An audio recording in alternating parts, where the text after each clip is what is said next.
जय हो माई की, अब चिंता काय की। समस्त नर्मदा भक्तों को मेरा नर्मदे हर जीवन भर स्वागत है आपका हमारे अमृत रस में, जिसमें माँ की कथा और मानव की व्यथा चलती रहेगी सदा। आप सुन रहे हैं माँ नर्मदा का महात्म्य। मैंने अपने पूर्व वीडियो में आपको बताया था कि माँ नर्मदा का विवाह अग्निदेव के साथ हुआ और उनका एक पुत्र हुआ जिसका नाम तीक्ष्णेंद्र हुआ। उस समय की बात है कि मैं और तारक नाम के दो राक्षस थे। मैं और तारक नाम के राक्षसों का इतना आतंक बढ़ गया था कि वो देवता और सारे जितने यक्ष नाग गंधर्व सब बहुत परेशान हो गए थे। तो देवताओं ने जाकर श्री हरि विष्णु से प्रार्थना की। श्री विष्णु से कहा कि हे श्री हरि विष्णु, मैं और तारक नाम के राक्षसों का इतना आतंक हो चुका है कि हम लोग सारे देवता त्रस्त हो गए हैं। तब श्री हरि विष्णु ने आश्वासन दिया देवताओं को और उसी समय अग्नि और वायुदेव का स्मरण किया। अग्निदेव और वायुदेव का स्मरण किया तो वो तुरंत श्री हरि विष्णु के समक्ष आकर खड़े हो गए। तब श्री हरि विष्णु ने उनको आज्ञा दी कि मैं और तारक नाम के राक्षसों, अग्निदेव से कहा कि मैं और तारक नाम के राक्षस को आप जलाकर भस्म कर दो। वायुदेव और अग्निदेव दोनों मैं और तारक के वध के लिए आगे गए।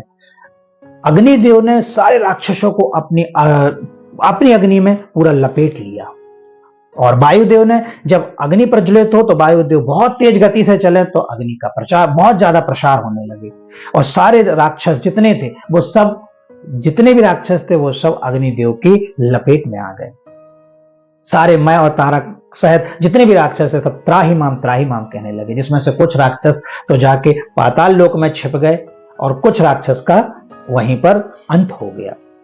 लेकिन राक्षसों ने भी कोई कसर नहीं लगाई, अग्निदेव को बहुत ज्यादा पीड़ित कर दिया। सारा उनका जो शरीर था, उनका जो देह था वो शल्य सहित हो गया, घाव ही घाव हो गए। लेकिन अंत में मैं और तारक नाम के राक्षस का वध हुआ। कुछ राक्षस जाके पाताल में छिप गए और सब, जब राक्षसों का अंत हो गया तो देवताओं ने मैं और तारक नाम के राक्षसों के अंत के बाद देवताओं ने अग्निदेव और वायुदेव का पुष्पों के साथ स्वागत किया। फिर अग्निदेव ने अपनी इच्छा जागृत की कि मैं अपनी मां नर्मदा से मिलने जाना चाहता हूं और वो मां नर्मदा से मिलने के लिए चले गए अपनी मां से।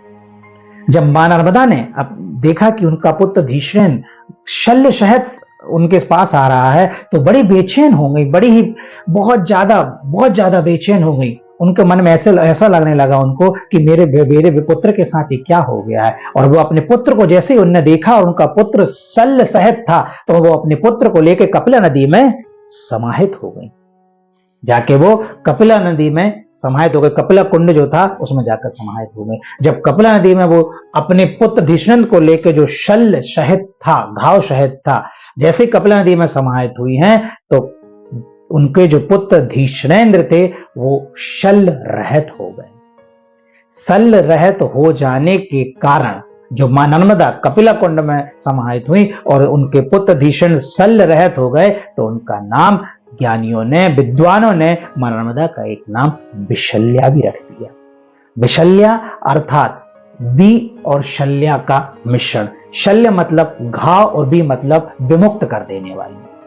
शरीर के सभी घावों को विमुक्त करने के कारण मां का नाम एक विशल्या भी पड़ गया। इसीलिए मां नर्मदा में स्नान करने से रोग दोग सारे सब समाप्त हो जाते हैं।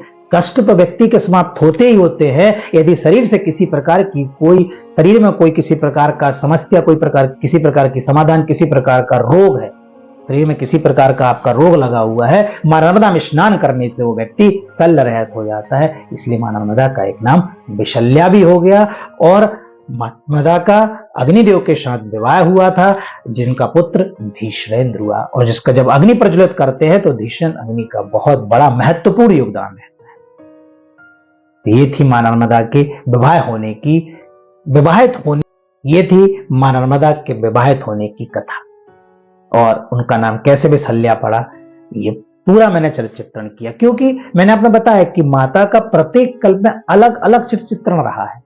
हमारा ऐसा मानना है, हम लोग भी मानते हैं कि मां नर्मदा कुंवारी है। मां नर्मदा सातों कल्पों में जीवित है और सातों कल्पों में प्रत्येक कल्प में मां नर्मदा का चरित्र चित्रण अलग अलग है। ऐसे ही मां नर्मदा के महात्म्य को जानने के लिए आप देखते रहिए मां रेवा अमृत रस, मां की महिमा विस्तार से। सभी नर्मदा भक्तों से मेरा अनुग्रह है कि माँ रेवामृत रस चैनल को सब्सक्राइब करें, जिससे आप माँ नर्मदा के महात्म्य को बहुत अच्छे से जान सकें। नर्मदे